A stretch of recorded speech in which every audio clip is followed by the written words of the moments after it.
Northern Expose sa eksplosibong expose with Mr. X. Blessing na may tuturing ng mga residente ng Barangay Doyong at Malabago ang ginawang mega service na kung saan may libreng dental at legal consultation at food drive na pinangunahan ng Alpha Pi Omega Nurses Alumni Association sa bayan ng Kalasyaw, Pangasinan noong April 11 ngayong taon. Sa ngayon po, ano po yung mga usually na mga cases na na-encounter ninyo? Ano po yung mga ipinakonsult sa inyo?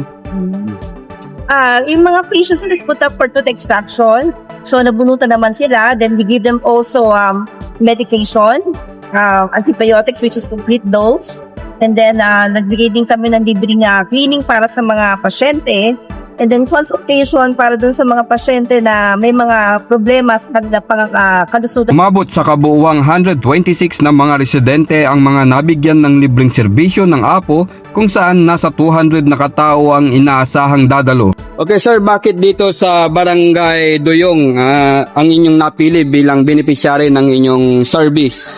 Before anything else, itong mega service na kinandak namin ngayon is handog ng APO Nurses Alumni Association together with our joint partners of the different AA and chapters of Alpha Pi Omega. Napili natin itong Doyong dahil some of our members in APO Nurses resides in this area. And of course, based on the strategic planning din namin, is part ng aming planning itong area na ito, which is one, I think that needed more na service, no?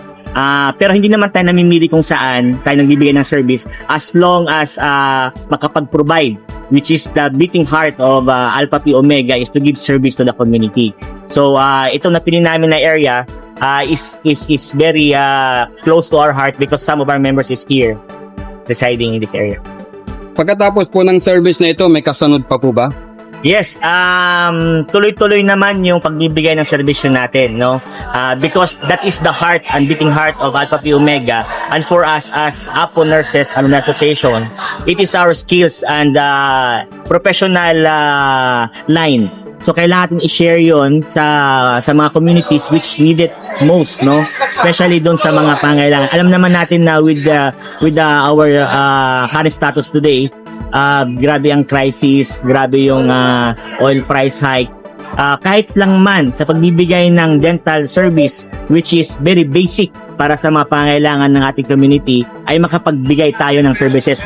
Malaking pasasalamat ni Ginang Hazel Marie Andaya dahil sa halos isang taon na pagtitiis sa kanyang problema sa kanyang ngipin ay nabigyan ito ng lunas sa pamamagitan ng libreng dental service ng APO. Anong masasabi niyo po sa serbisyong ibinahagi ng Alpha Pi Omega dito sa inyong barangay?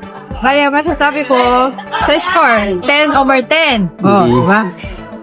Doon po siya, sa dental na okay po siya. Yung mga pag-a-assist po, okay po. Maasikaso po yung pag-ano po nila. Tapos, hindi po masakit. Okay po siya.